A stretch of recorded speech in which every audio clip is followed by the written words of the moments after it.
You got me just what I needed.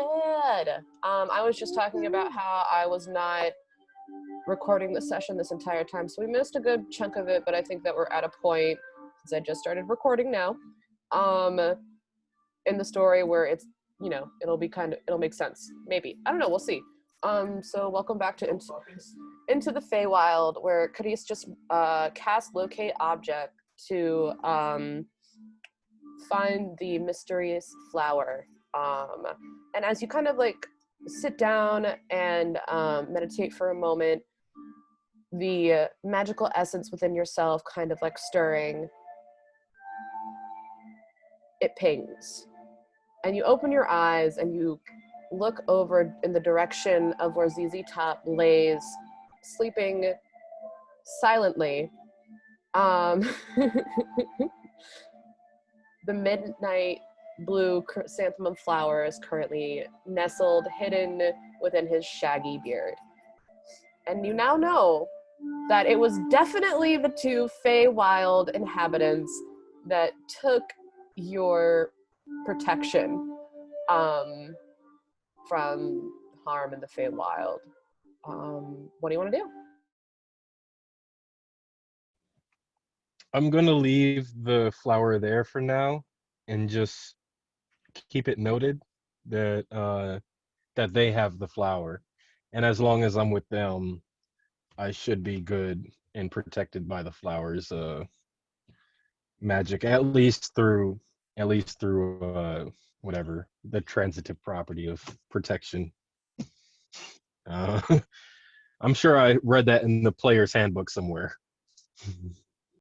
The transitive property of protection is well known in all magical circles.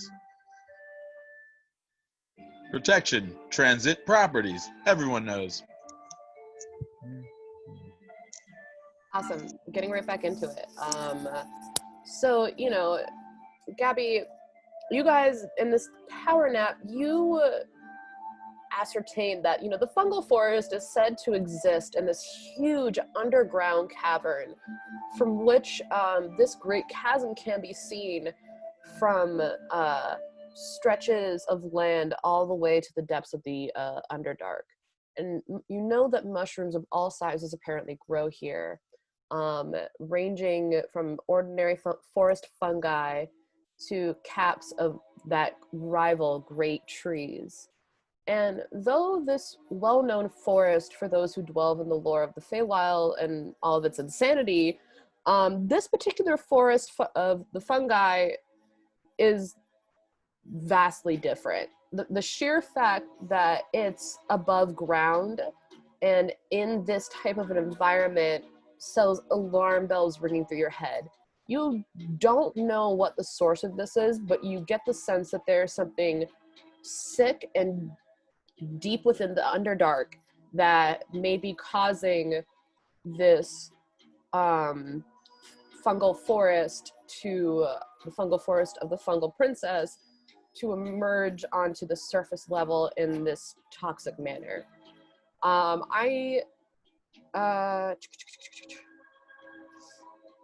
Yeah, that's all I got for you right now. You guys wake up from your nap, I'm assuming. And what do you guys want to do? Yeah. Good Morning, nap. ZZ. Good nap. Whoa, Morning, Sonny. You're still fucking here? Oh my god. Holy shit. He was standing right there. He could have done anything. And, oh my god. You know, I have a survival what is it called? Skill +8. So I think I just got breakfast ready, you know, for you guys, whatever's, you know, cooking. This is great. This guy is, I was worried about him pulling his own weight, you know, but breakfast was a solid move to get me to believe in his journey. I like it. So I decide to not teleport to tell you about my dream, but I decide to tell you guys as a unit pretty much what I saw and what I learned. and I leave it up to you guys if you decide to investigate more or if we should just go to this queen. I think that anything going on in the Feywild probably is somehow connected to the Fey Queen. And this dude falling into our laps probably is also connected to that some way. What I said. I think that I blow the whistle. And that does for us, let's see. This magic item is a small whistle that looks to be made of wood, but has the heft of stone. The user may blow this whistle and spin their action to create a path to a destination of their choosing. Nice. The path removes any and all inanimate obstructions, thus there is no difficult terrain. You need a general idea of the location you are going, otherwise the path will stop after 100 feet. You may only use this ability once per long rest. I think it's time to blow the whistle. That was good.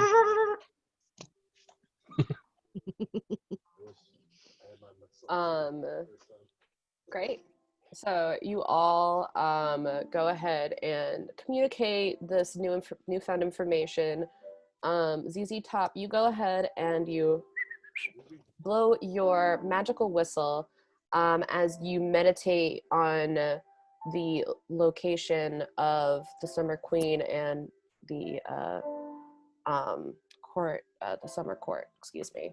And you watch as this, almost like this misty, like magical essence begins to, and as you know, he's making these musical notes, like emulate from the whistle. And you see that, you know, it slowly begins, like this mist-like form start to kind of like fall onto the ground. And you can see further on into the near distance, it starts to form a path. And you watch as this magical mist-like essence that speckles onto the ground before you create this faintly shimmering path to lead you in the direction of where you need to go. And you see that this path leads directly through the mushroom grove ahead of you. What do you guys want to do? Well, it seems that our path still lies ahead with the mushroom or the fungal princess.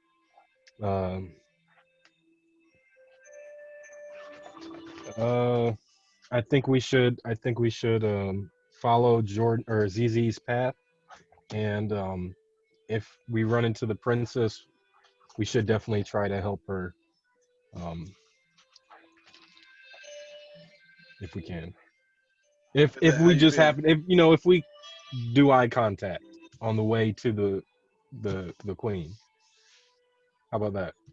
I think we should sprint, because I'm a horse. That's kind of my thing. Say we Just like sprint through this hoe. If someone yells stop, we say no, and we keep it moving. Can't catch me. I'm the gingerbread man. ZZ, can I ride on the? I don't want the H word. No, and I'm offended that you asked. I used the word H word. That was respectful, but no. I'd like to pick him up in my arms like a child. That's still pretty good. Yeah. And just like run with just him like on Mama. my back and him like just cradled like a suckling babe, held very gently, but like also he's shaking a lot because I'm fucking whipping it. Yeah, Oh, and because he asked that, I decide to like hit him a little bit with my branches as we're running Yeah. and act like it's a total accident. Me? Yes. It Not was too offensive. hard. You know, like, how dare you ask that? Yeah. People from not the Fae, am I right? Mm. Presumptuous group, aren't they? All right, guys, let's get right back on track here. You guys are fucking hilarious. I love you all so much. Awesome. So what do you guys want to do? You guys want to just fucking collectively, like In his ZZ's arms. back is, you know, he has very strong arms, so he could carry, you know, your elegant form, Sunny, and, you know, Cadiz, if you want, you know, his back is strong and mighty and long, so he can definitely, if he's willing, allow you to mount him as he charges into the fungal forest. Is that what you guys want to do? I say we do it. Let's do it. I can't not say no for him, but I'll still be there, just side eyeballing him. That was my branches also accidentally hitting him. Fantastic. That is exactly what I hope you guys would say. Just for like the image in my head, because I plan on drawing this and gifting it all to you at some point, because it's gonna be so good. And you all like chatter amongst yourselves, discussing what this next steps are in this next leg of your journey, as Sunny, you whip your ever-flowing willow branch-like hair that kind of like tickles the tips of, you know, Cadiz's nose, and, you know, is also, you know, which is kind of like a pleasant sensation that almost makes him sneeze, as like, you know, a big like 12 more kind of like bitch slap him as he's like, oh fuck, like trying to get on the back of this massive zebra-like centaur, as, you know, the centaur ZZ Top kind of like lurches forward, offering very like gracefully like his mighty arm as you eloquently sit very gracefully, uncomfortably, as he slowly raises himself, and like as he shifts his form like very violently, you watch Cadiz just kind of like stumble like awkwardly, like kind of like flumped over his back, and you're like, wait, hold on, I'm not on yet. And ZZ, you just fucking take off into the fungal forest. As you guys charge into the fungal forest, I need everybody to make a perception check for me.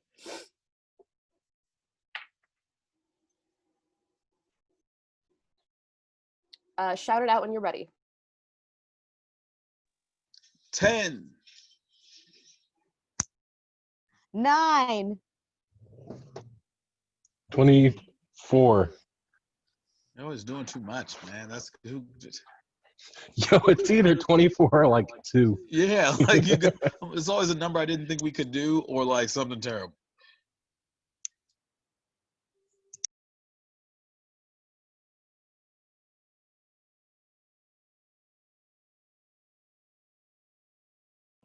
Tori, we can't hear you.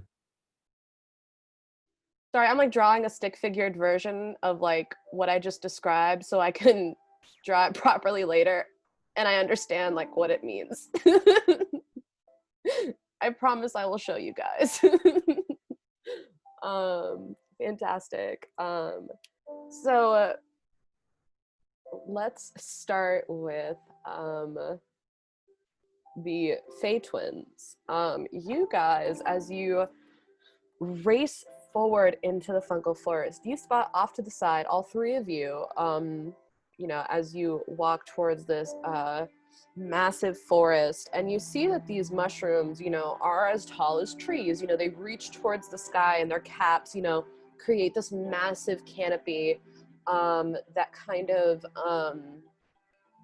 you know, block out, you know, bits of the light source, and you know, you can't really make too terribly much out looking directly at the mushrooms. They're, you know, mostly covered in shadow, but you can see off to the side of the largest mushroom that stands alone center stage of this massive forest, two adorable, strange looking beasts. And you see that they have the bodies of bears and are covered in this thick fur and feathers with an owl-like face and beak. Cadiz, you are fortunately able to pick up not only those very cute little cubs, and you see that these are owl bear cublets, and they're currently just like playing with each other at the base of the, you know, mushroom tree, and you know they're just kind of like growling and you know nipping at each other. You know, Chris, you notice on the back, and it's really fucking fantastic that you're able to like pick up this, because you know you're currently like you know stomach down, like lurched over, kind of like bouncing around as you know ZZ Top kind of like trudges through this forest as quickly as he can. Definitely making sure to slow down as he enters the forest, you know, you all kind of being aware of the potential threats that lie here. And you can see that embedded into these mushrooms are small bird-like houses that are formed and, you know, embedded into the stems and stalks of these mushrooms, like all throughout their caps, almost looking like apartments, you know? And the other thing that you notice out of the corner of your eye, you see a quick flash of blue. And as you try to focus your eyes for a moment, your eyes searching and aiming for through the reaching shroomage, you catch a blue face with iridescent wings. And you notice they have their back towards you, seemingly unaware by your presence. What do you guys want to do? And Chris, you're the only one that notices that. I just want to quietly whisper over to the group, try to get their attention, and whisper over and have them take notice at the characters that are over hidden, that might be looking like they're discussing amongst themselves, like whatever they're talking about, and see if they know what those are, what they know that they are, if we should interact with them, if they're like So what their you're role is. communicating all of that, you know, you're like, Yeah, hey, to slow them. down, I'm like, hey, yo. stop for a second, and you're taking Right. the time to point out those things that you noticed. Okay, great. Like, What hey, do you guys. guys want to do in response to him pointing that out? Since we're from here, well, at least can I check to see if I know what these things are? Like if I have some info on that since I'm from around the way? Yeah, all three of you are more than welcome to make a history check for me. And again, for most of you, these DCs are fairly low because you are very well versed in, you know, lore and the history of the Feywild, since, you know, two of which you live here, and then, you know, one of which your whole civilization is based off of, you know, is founded on, you know, pillars of Fey. Words lacking eloquence. Tell me what you rolled, guys. 16. Plus history.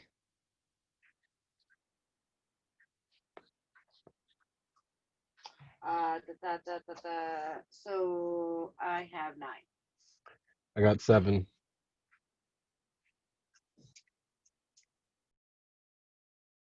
You know, that's fine. You know, really the DC for,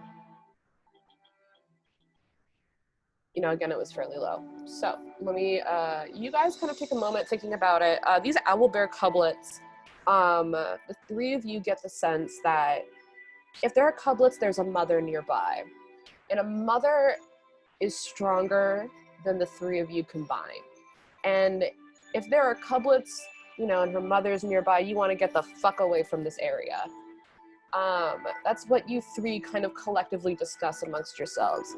And, you know, Well, surprisingly, your character is also able to identify what that strange blue fairy-like thing was, and you recognize it as a pixie. And unfortunately, you were unable to get like a really good, Chris, you were unable to get like a really good look at them to really get an idea of like what kind of pixie this is. Really quickly, can you all make a stealth check for me, since you are within close proximity of these houses, and I want to see how quietly you can share this information without making this pixie village aware of your presence, as well as the owlbear cublets and the potential owlbear mother that may be nearby. Admittedly, I'm not a stealthy dude, so I was like, what? I can't really hear good anyway. It's like owl bears and pixie. What? There are owl who's and pixar hans. Why are you whispering, bruh? Talk with your chest from here. So I wrap my buddy up and I tell you that I have a 20 in total.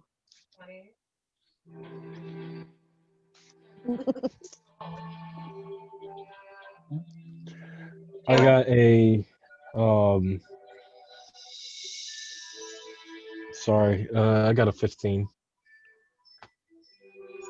4. for stealth. Well, No, I got you. It's all good because, you know, it averages out to really what you needed. Thank God for Sunny kind of like rapping her very loud and hard of hearing best friend, you know, as he's like, what are you guys talking about? As you just kind of like quickly, hold on a second, like, and sensing the danger nearby and being like, you know, wrapping your arm around it and basically transcribing this information. You know, I'm going to say that, Jordan, your roll was high enough where you're able to immediately pick up what kind of pixies these are before you even have a chance to look at them. You recognize these types of pixies as the ones that are very tricksy and meddlesome. Do you guys want to make like a perception check to see if you can figure out, like, get a better look at these pixies in the village, or do you want to try to get the F out of H? let's go. Awesome. I kind of want an owl bear, A little bit, right? right? Like, don't Just we as all? a pet. Yeah, like to hang out. You know, I promise to agree to get one if you walk it every day. Every day. Monthly I can do, but you know, I have those weekly naps that last a week. My weekly week nap. So I just can't imagine waking up to do that. But That's a good point. owl bear, right? Like those words sound Better enticing. point. And like, I mean, you're a tree, I'm half zebra. We all poop in the woods anyway. Seems I just don't want him to poop on me or around my tree. What? No. We'll just, you know, we just won't have him do that. Jordan, why don't you make an intelligence check for me, please? Yeah. And like that's my ride, so you know. 13 minus 1 is 12. Okay. You get the sense that dryads probably don't poop the same way you do. And her desire for not wanting poop near her is like the bestial kind of poop and not the fey dryad kind of poop. How about we remember where this thing is, come back and grab one later? I agree with you, and then I still give the option to still take one because I'll still love you. Oh, that sounds nice. Kitties takes a moment to think about how predatory this all sounds.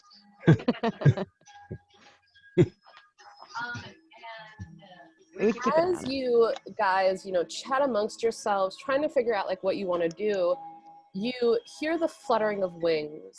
Suddenly, like, the sound echoing near like your ear canal. And you look over and you see an almond-shaped face with like a bluish skin tone. And you see the face has like slanted eyes with like no pupil or white with it. You see that they're filled with a black as dark as coal with specks of shimmering silver, dragonfly-like wings that carry the tiny form. And you see that their iridescent, shimmering wings glimmer and sparkles alongside the nearly silent hum as they flutter imperceptibly and zipping around. And you see that this pixie is looking right at you. Why don't you guys make a perception check for me? Oh, crap. Pixies. Do we owe them money?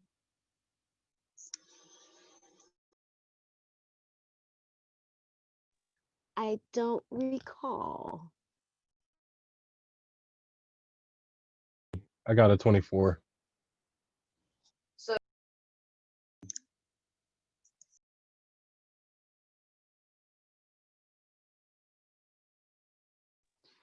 And I have a 24. good work, team. Because you all look at this pixie and you see that it is just drenched in blood.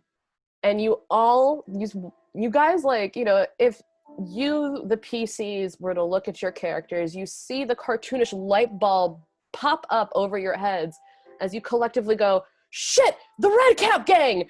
And you look onward and you see this pixie go, whoa, and flutter over to the top of this massive, like, gargantuan sized mushroom, and you feel the earth suddenly shift beneath your feet, and you're like, holy shit, as these tremors start to become like really aggressive, like earthquakes.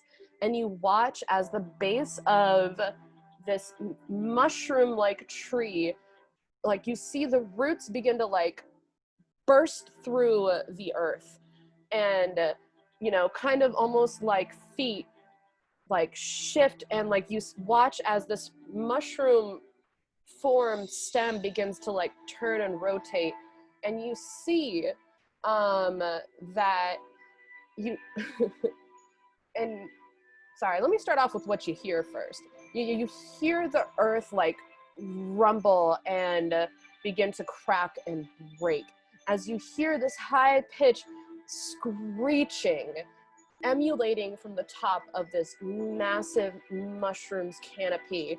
And you look upward at the source of this like high-pitched, shrilled shrieking, and you can see like embedded all the way like towards the top this feminine face. And you see that she's just screeching and hollering in this like blood-curdling like pain, and she goes, my babies, my babies.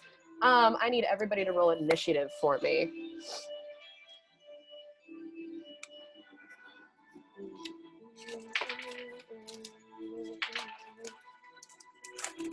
Got 14. Okay. 3. Okay. Awesome. And here's where we're going to take that really quick 10-minute smoke break, bathroom break, before we continue on into the mushroom grove and the fungal princess encounter. Hang tight for just a second, and we'll be right back. We're gone. No one could have. Gone. Like, All right, guys, we're gonna hop right back to it here. Let's not get too terribly deviated here. Give me just 2 seconds, and I will be ready. Sorry, I was missing my video. And I'm looking, searching for my notes. Where did she go? Great. So you guys watch as this fungal princess screeches this like blood-curdling scream as her form shifts and cracks, and you watch as excuse me for just a moment while I pull up this information. I'm sorry. You watch as, like, the top of her, like, the crown of, this massive this tree-like mushroom shifts. You see a wide range of orange-like powder explodes, like, into the air as your ears shatter with this, like, piercing sound, like a haunting shriek. As the form of this massive shifting mushroom reveals a female form as the grand mushroom itself. She looks at you all and continues to shriek, my babies, my babies, I need everybody to make a Constitution saving throw for me.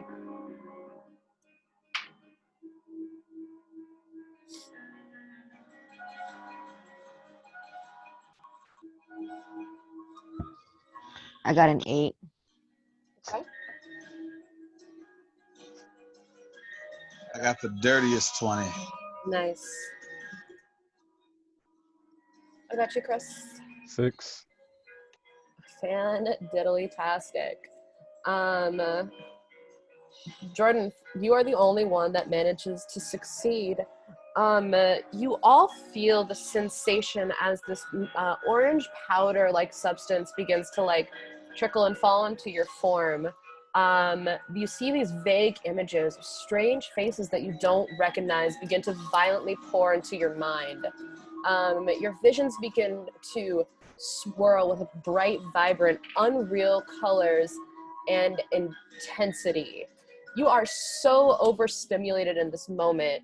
Jordan, you managed to shrug off the tripping-like effects, but unfortunately for Chris and Gabby, your hearts are racing, endorphins pumping, adrenaline like pulsating through your veins, and you feel like there's some magical shit racing through the bloodstream within your form. And you are currently considered incapacitated. I'm going to roll a d4 to see what happens to you too.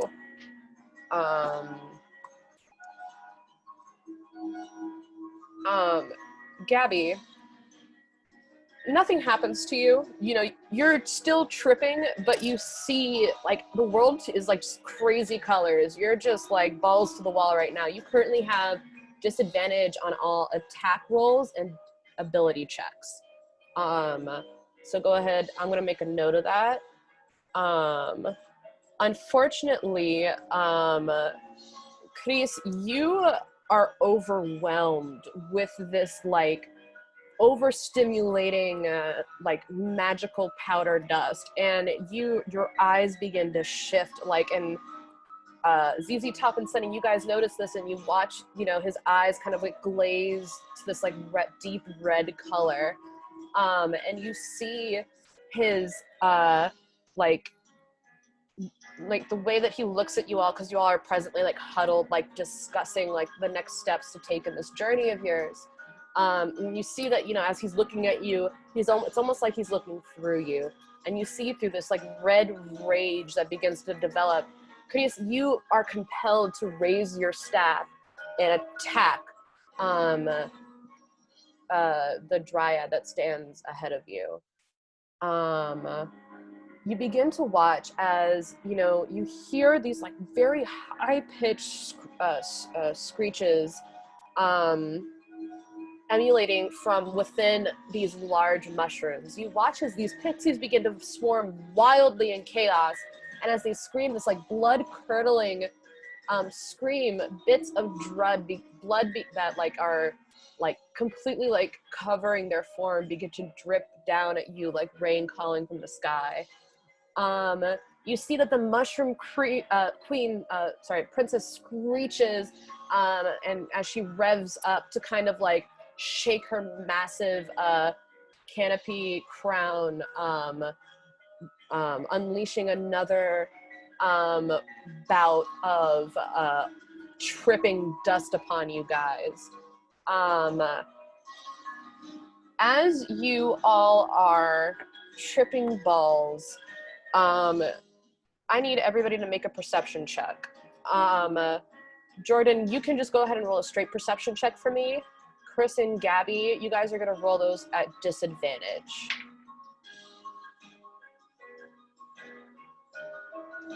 And Chris, keep in mind at the start of your turn, you're going to be making an attack roll against Gabby's character. So keep that in mind in the upcoming encounter.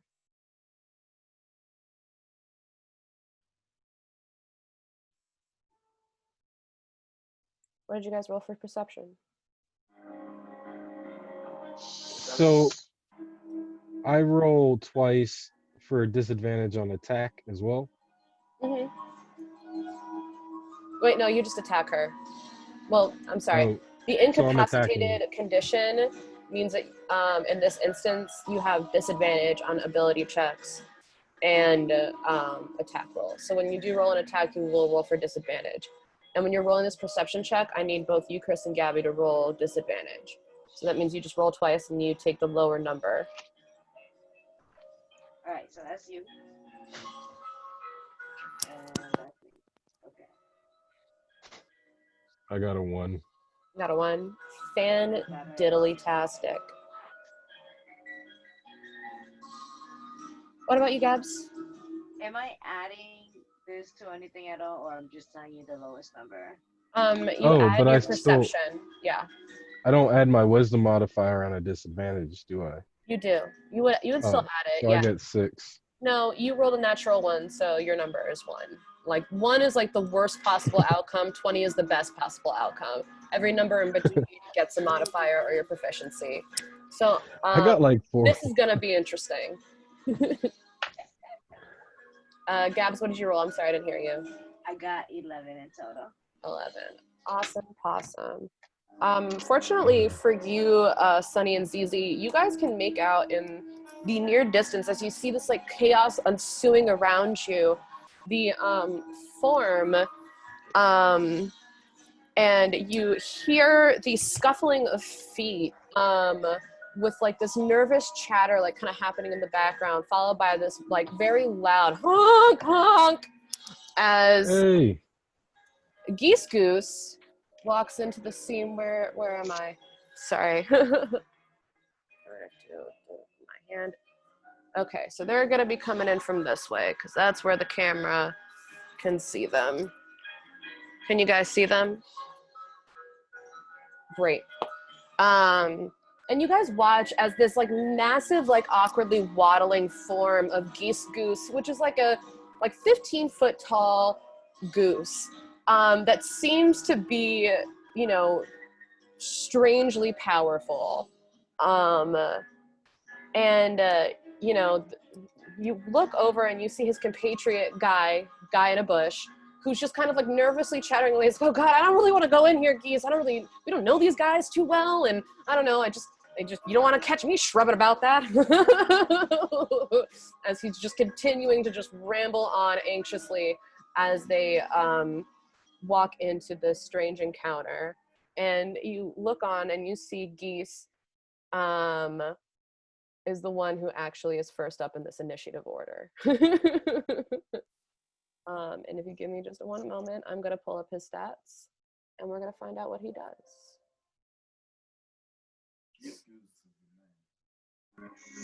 Geese Goose is the man. Geese Goose about to handle this business, all right? 15-foot tall goose. What can it handle? All right. So seeing all these pixies begin to like come from their like homes and stuff like that, he's going to immediately rush forward and make a bite attack at the closest one to him. So he's going to go 5, 10, 15, use 15 of his movement, and he's going to go ahead and roll for his beak attack against the pixie. And let me just check to see if that hits. That definitely hits.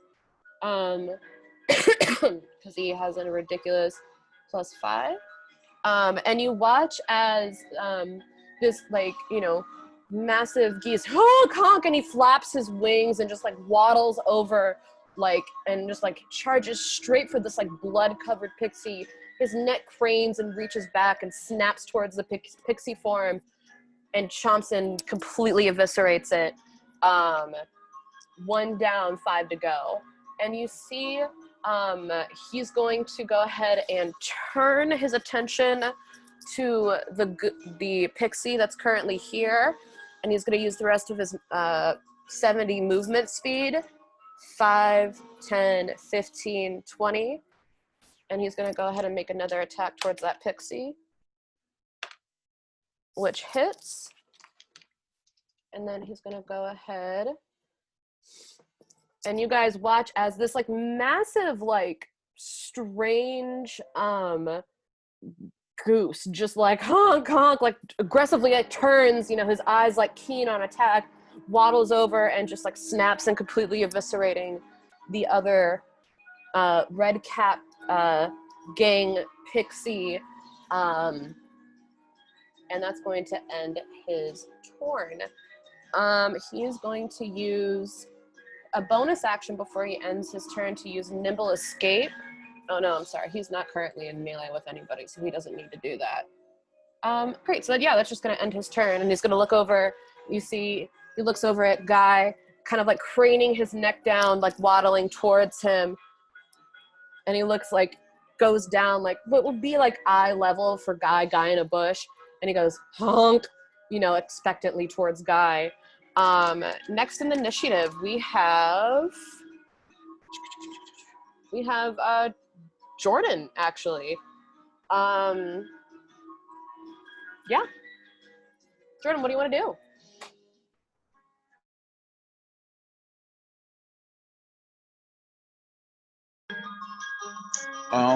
I would like to use my movement to dash towards, to sprint towards the big monster princess over here. I got 50 feet. Fantastic. So you're gonna go.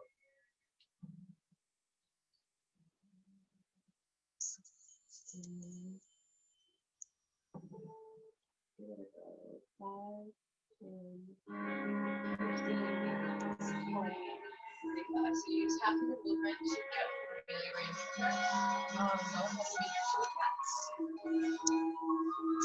So I'm gonna actually pull my axe and say, this is ZZ Top's first album, which is the name of their first album that they made in 1971 for you guys at home. And I'm gonna fly into a motherfucking rage. Awesome. So you rush up to the massive. Great. So you rush up to this massive fungal, like clearly like poisoned and twisted, panicked fungal princess as you hit her with some, you know, facts about you, the origins of your name, before you roar ferociously and fly into a rage. I believe you get advantage on your attack rolls, and another feature, you get an additional something or the other. I don't know what those exact features are, but you get some bonuses, which is great. Go ahead and roll for an attack. Also, my the black stripes and the white stripes on my body start to like switch places and flash really bright, kind of like we're at a rock concert.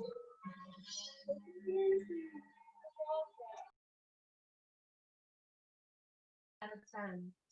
I would also like to charge him, which means I move 20 feet toward a target. If an attack hits, roll double the dice damage once between rests. So I'm gonna hit it with my great axe, which is a D20 plus my attack bonus, right? That's 9 plus 9 is 18. 18 definitely hits. Go ahead and roll damage. Yeah. Why don't you go ahead and roll your second attack now? Okay. Yeah. See if you hit. Ooh. 9 plus 4, so 13. Awesome. So both of those attacks hit. So go ahead and roll damage for both of you. Woo! ZZ Top. All right.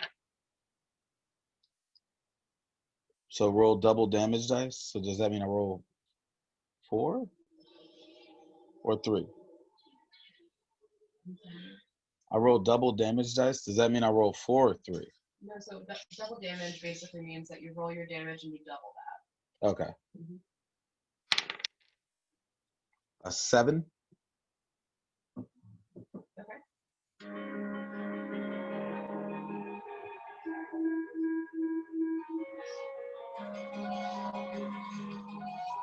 Oh, and I'm sorry, it's a +2 to strength. Oh, okay, +2 to strength. All right, yeah.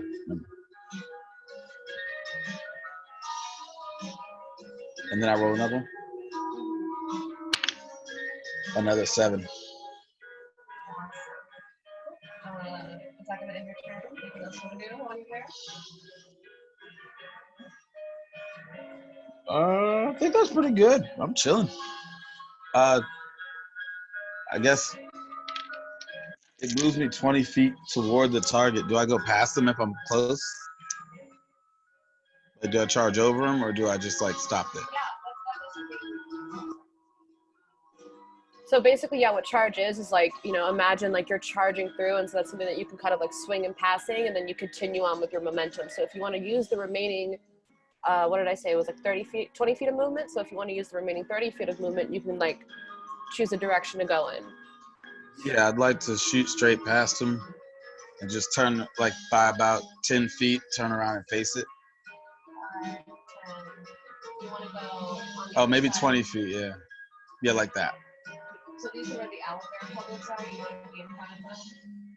Oh, no. I should be, Like off to the side here? yeah, I'll Like stick a, behind where she's facing? please. You got it. I don't want to have to hit one of those things. I'll feel bad. Yeah, no worries.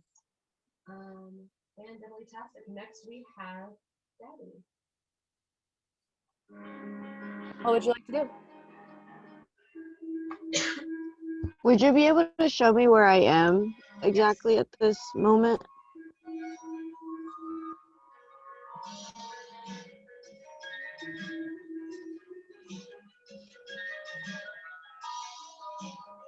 That's me where you just pointed at? Yeah, let me put a bright color ring around it so you can identify it easier. I'm gonna pick a this blue.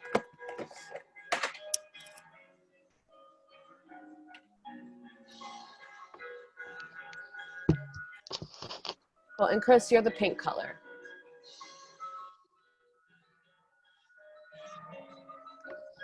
Hmm.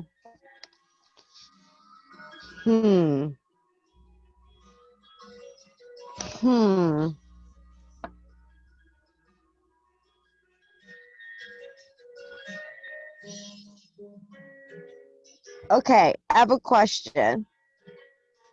Shoot, love. Never mind. No. Okay. Um.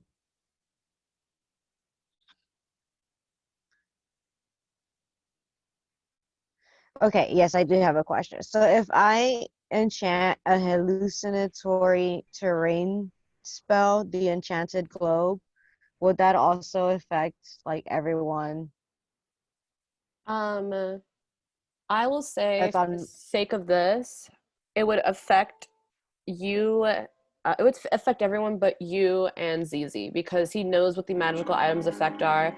If you obviously like shake the snow globe in front of Carice, he'll get the idea that he has a high enough intelligence where he'll get the idea that you're the reason for that effect. So I think you have your bases covered. But if you shake it quietly, Chris won't know. So it's really up to you and how you want to handle it. Okay. I want to be extra about it when I shake it, and I also like want to use my vines to like gather or kick Big Goose and Guy out of the way so they're good. And then I want to shake it to trap everything else in there while we are from a distance. Okay, can you read off the effects of your item from you real quick, please? Okay, the snow globe has 3 charges. When shaken, the snow globe casts the hallucinatory terrain spell instantly, utilizing 1 charge. This item recharges once a day, each day at dawn. This magical effects end if the globe is broken. Great. So basically, what that means. And are we is that, still high, like in this battle too? yeah, you are currently. Okay, You and nice. ZZ are fine. Sorry, no, ZZ's fine. You and Carice are currently tripping balls. Nice. Okay.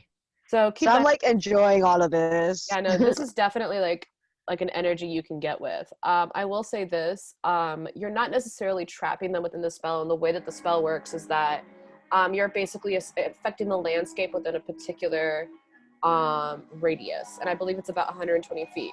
So how do you want to change the landscape to for these threats that are currently around you? What do you want the landscape to look like?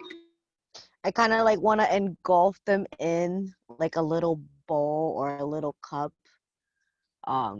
where they can't get out of. It's like a little ditch, you know. And essentially, what that also the spell also indicates that, you know, if you make them, it's basically an illusion. So if they like touch the sphere, they'll see that, you know, it's fake. Okay. Keep that in mind. So you can't necessarily Everyone trap keep them, that in mind. but you basically are going to give them like a moment of panic. How about that? Okay. So is that what you want to do? You want to like surround them in like a half sphere of like darkness, essentially? Or, like, what do you want them to see as you encapsulate them in that particular space then? I literally want them to see like the dirt and everything that they see around them just like crumble up and put them in a bowl. And so do you want like the border to be basically being like only the enemies and not you guys? Yes. Cool. Definitely. Give me just a moment while I draw like a little border and an outline to signify where that spell is. Just one moment.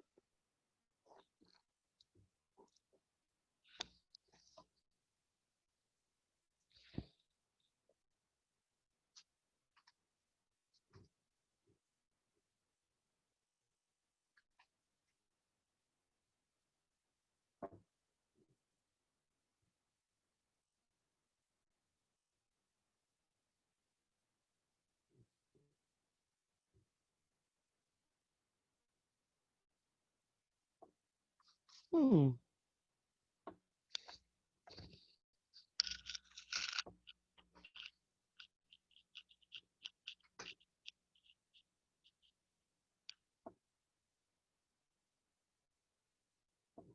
Can you kind of get an idea of the range and what it would look like with those dots, or do you need me to draw a solid line? I think I see it well. Okay, cool. Fantastic. So you can see the little blue dots where I have it outlined, where your hallucinatory spell, and you know, look over, seeing the chaos around you. You shake your snow globe as like these wild, vibrant colors are just swirling in your vision. And you see, and then you suddenly like get this inspiration. You're like, oh, the snow globe. And you just like take it from like, you know, your hidden pocket, and you just like shake it in this like eloquent dance as you're whirling, wisping, willow-like branch hair swirls with the air, and you in your own vision, you can see like bits of sparkled rainbows and fucking mini like friendly fairies and all sorts of fantastic like little creatures surrounding you in this glorious moment of tripping balls. As you summon, you get the bright idea to be like, man, if they can't see us, we can't see them. And then you shake this fantastic snow globe, and you know, you see, you know, this like bluish spectral like energy begin to like break from the earth, and you watch as like this ethereal magical essence begins to form in like this half spheric like shape, but it's a little like oblong because it's only encapsulating where the enemies are, and like all the way, reaching all the way up top to the reach of the fungal princess. So I'm going to take this moment to roll to see if they notice you and can figure it out. With two natural ones, unfortunately they are tricked in to believing the spell. And on that note, you guys hop on the back of ZZ Top, and you know, Charge! I'm gonna need you to still go ahead and make that attack roll, because you are still tripping balls, man, and you want to hit this dryad. So in this moment, as you know, Gabby, you use the rest of your movement to teleport over to where ZZ Top is, and climb onto his back. And Chris, you, in your blind rage, use all of your movement and your dash action to and you use your action to dash, to reach where Gabby currently is, because I don't think your speed is enough to reach him right now. And you go to cast your you go to cast a spell to potentially like wound these two Fey inhabitants as you feel the effects of the spell slowly start to fade away. And in this moment with your staff raised, reaching to attack these people, you have this awkward moment where you make eye contact with this dryad and centaur, and you're like, My oops, bad. as you hear, not even a second later, this low guttural, echoing, bestial-like roar emulating from the opposite direction. You get the sense that this is the owlbear's mother, and y'all need to haul ass as you watch Guy the Bush, hop on the back of Geese Goose, who like kind of like nestles comfortably on the back of him, and you watch Geese Goose just honk, just like fucking take off, and just you hear like his webbed feet just splattering against the black tar-like landscape before you in the direction of the path that, you know, ZZ Top's magical flute had emulated for you. And that is where we'll end tonight's session. I feel good about that note. Thank you so much for playing and sticking it out so late. I know that this was like kind of a rough, bumpy start, but it's gonna be even better when we pick it up the next time to meet the summer court, Tatiana or Tiandra, the summer queen or the fairy queen, and see what happens to these crazy, wacky, crazy, whimsical characters, Cadiz, Sunny, and ZZ Top. Thank you all so much again